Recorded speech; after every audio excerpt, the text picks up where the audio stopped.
네, 주식하시는 분들 아시겠지만 최근 물가 상승, 주가 하락 심각하죠?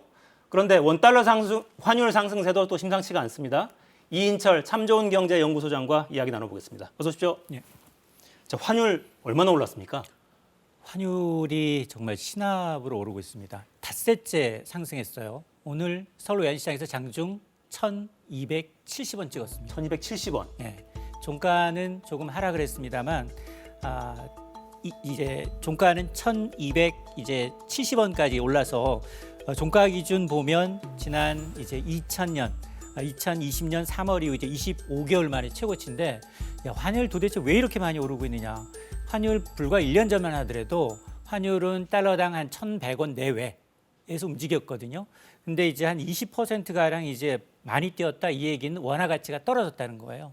이유는 크게 한 두세 가지 이유로 들 수 있는데 가장 큰 건 달러가 너무 가파르게 오른다. 그리고 두 번째가 중국이 제로 코로나 하다 보니 일부 지역에 봉쇄령이 시작이 되고 이러다 보니까 중국 경기도 둔화되는 거 아니야? 그러면서 위안화가 떨어지고 있습니다. 원화는 위안화랑 동조하는 현상을 나타내고 있고요.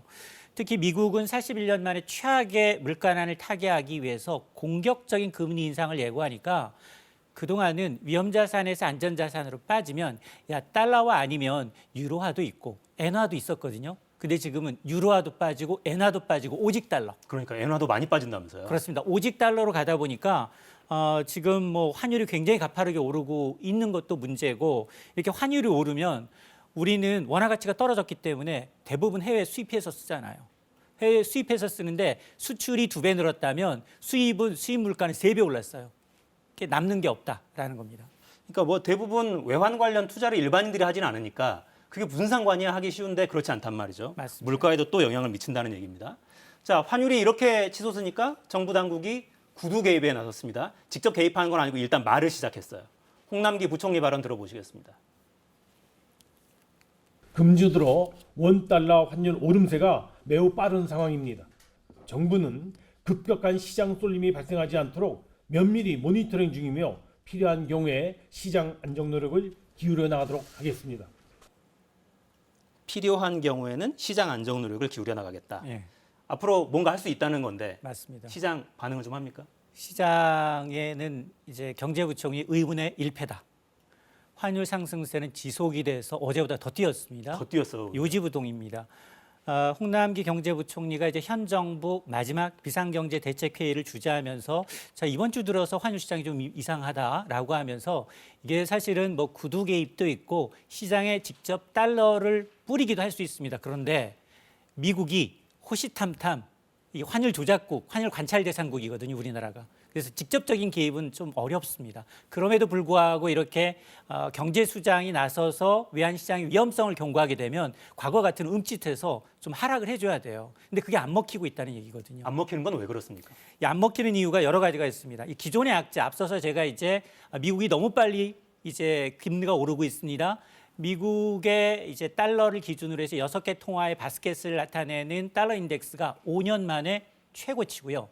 이 얘기는 유로화와 이제 그동안 엔화가 안전자산으로 뒷받침을 해줬는데 그게 실패하니까 역시 유로화도 일본 엔화도 같이 떨어지다 보니까 이렇게 긴축하는 과정에서 오직 달러 이외에는 안 돼. 똘똘한 한 채처럼 그렇습니다. 정말 여러 통화 중에서는 그냥 똘똘한 달러만 갖고 있으면 된다. 그렇습니다. 여기에다가 지금 우크라이나 사태 장기화됐죠. 특히나 지금 러시아가 최근에 폴란드 그리고 불가리아에는 가스 공급 중단하겠다고 하니까 유로화 가치도 떨어지고 있어요.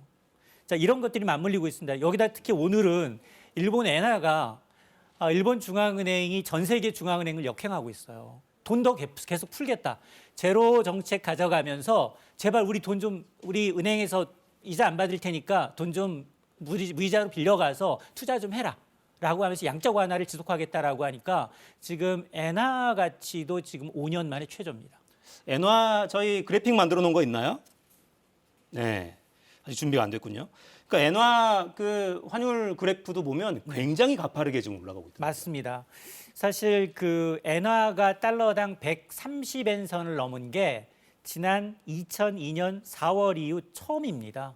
이 얘기는 일본 중앙은행이 이제 금융 완화 정책 유지하면서 야 지금 국채를 거의 제로에 가깝게 사들이면서 돈을 풀 테니까 기업들에게 대해서는 이제 무이자로 싼 이자로 갖다가 투자를 하라라고 독려를 하면서 지금 시장 예상대로 단기 금리는 마이너스예요.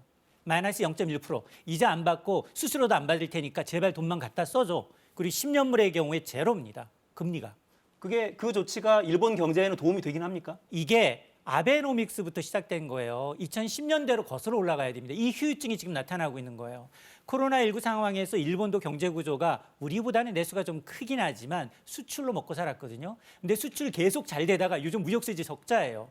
우크라이나 사태 나면서 원자재 가격 의존도가 높아지니까 수입 이립 이자 원자재 가격이 급등하고 있다는 겁니다. 자, 이러다 보니까 이제 골마 터졌던 문제까지 이제 불거지고 있는 거죠. 특히 전 세계가 지금 그동안 코로나19 때문에 풀어놨던 유동성을 걷어들이는 상황에서 일본 중앙은행 아니다. 오직 경기 부양. 물가는 지금 뒷전이로 밀려 있는 상황이거든요. 근데 일본의 물가가 그렇게 과거에 가보시면 야 10년 전이나 20년 전에 어떻게 물가가 이렇게 일본은 똑같지? 이랬는데 지금 달라졌어요. 분위기가. 지난달 미국의 생산자 물가 지수가 1년 전에 비해서 9.5%가 올랐어요. 정말 어마어마하게 올랐죠. 그렇습니다. 미국이 8.5, 네. 일본이 9.5% 올랐거든요. 자, 이런 이제 40년 만에 최악의 물가 난에도 불구하고 일본 중앙은행의 목표는 사실 물가 안정이에요. 그럼에도 불구하고 코로나19 이후에 일본 경제 회복세가 더디다. 만약에 이 시점에서 금리를 올리게 되면 오히려 이제 경기가 꼬꾸라질 수 있다라는 이 우려 때문에 아직까지도 계속해서 경기 상황을 감안해서 양적 완화 정책을 펼치고 있다라는 건데 이러다 보니까 조만간 엔화 가치가 달러당 150원 센까지 갈 수 있다라는 전망까지 나오고 있습니다. 야. 근데 문제는 미국 연준의 움직임인데 빅스텝이 아니라 이젠 자이언트 스텝 이야기까지 나오더라고요. 그렇습니다. 더 빨리 많이 올리겠다는 거잖아요. 맞습니다. 2계단 정도만 올라가도 충격이에요. 근데 3계단 껑충 뛴다는 겁니다. 그래서 자이언트 스텝 얘기가 나오고 있는데요. 이러다 보니까 한국은 또 ATM기 되는 거 아니야? 현금 자동 출납기처럼 지난달까지 외국인들이 국내 주식에서 5조 밀물처럼 빠져나갔거든요. 썰물처럼 빠져나갔는데 대신 우리가 우려하지 않았던 건 그렇게 주식에서 팔고 채권 샀어요. 근데 이달 들어 분위기가 좀 반전됐어요. 채권 팔고 있어요. 국내 채권까지. 주식. 그렇습니다. 자, 그러다 보니 이게 악순환이에요. 환율이 이렇게 가파르게 오르고 있다는 건 그만큼 외국인들이 국내에서 원화를 팔고 달러로 환전해서 나가는 속도가 빨라졌다는 의미거든요. 특히나 지금 미국은 다음 달 50베이시스 포인트 금리 인하를 기정사실화하고 있죠. 그리고 6월과 7월 가운데 한 번 정도는 이 자이언트 스텝 3단계 한꺼번에 3단계 금리를 올리는 0.75%포인트 인상 가능성을 선물 시장에서는 70에서 80%까지 보고 있거든요. 이 얘기는 지금 그 펀더멘탈과 무관하게 셀코리아에 나선 외국인들이 예상 밖으로 더 큰 폭으로 미국이 기준금리 인상을 가져가게 되면 돈 빼는 속도가 너무 지나치게 빠르기 때문에 이럴 경우에는 단기적으로 우리도 지금 뭐 1270원 선 넘어섰기 때문에 지금 아직 마지노선을 원달러 1300원 선으로 보고 있거든요. 네. 이거 넘어서면 2008년 금융위기하고 비슷한 수준이에요. 그 신문들은 1,300원대 넘어설 가능성 배제할 수 없다 이런 기사 계속 쓰고 있더라고요. 맞습니다. 근데 새 정부 출범 이제 곧 앞두고 있고, 자 우리 정부 새 정부 출범하는데 굉장히 어려운 여건인 것만은 뭐 부인할 수 없을 것 같아요. 맞습니다. 새 정부 경제 정책 세울 때 이 부분 주의해야 됩니다라고 말씀하실 게 있다면요. 지금 사실 우리가 보기에는 야 지금 한은과 기재부가 지금 엇박자 되는 거 아니야? 오늘 기재부는 소상공인 지원책 발표했죠. 50조 원 상당 플러스 알파입니다. 여기에 신임하는 총재 이창용 총재는 뭐라고 얘기했느냐? 야 경기 둔화도 걱정되지만 물가는 더 걱정돼라고 얘기를 했어요. 그랬죠. 자, 이 얘기는 뭐냐? 물가가 서민한테는 더 고통이 심해요. 먹고 사는 문제가 해결되지 않으면 부자들과는 상황이 달라요. 내가 현금 갖고 있기 때문에 은행 이자 오르는 건 조금이지만 그 피해는 막대합니다. 특히 수출입 물가가 역대 최고를 기록하고 있는 만큼 지금 인기가 없어도 한은은 인기가 없어도 뚜벅뚜벅 기준금리 인상할 수 있습니다. 그나마 전임 총재한테 고마워해야 돼요. 지난 8월부터 미리 좀 앞당겨 놨기 때문에 금리 격차가 없지만 만에 하나 미국이 5월과 6월 빅스텝으로 가면 기준금리 상단이 똑같아지기 때문에 이제는 개인들도 그렇고요. 지금은 이 재테크의 암흑기가 돌아오기 때문에 정부도 그리고 개인들도 굉장히 이제 부채 다이어트 굉장히 안전벨트 꽉 매야 되는 시기입니다. 네, 부채 다이어트 말씀을 저희가 뵐 때마다 듣고 있습니다. 참고하셔야겠어요. 자, 이인철 소장이었습니다. 감사합니다. 자, 오늘 준비한 소식 여기까지입니다. 저는 내일 돌아오겠습니다. 4시엔 사사건건.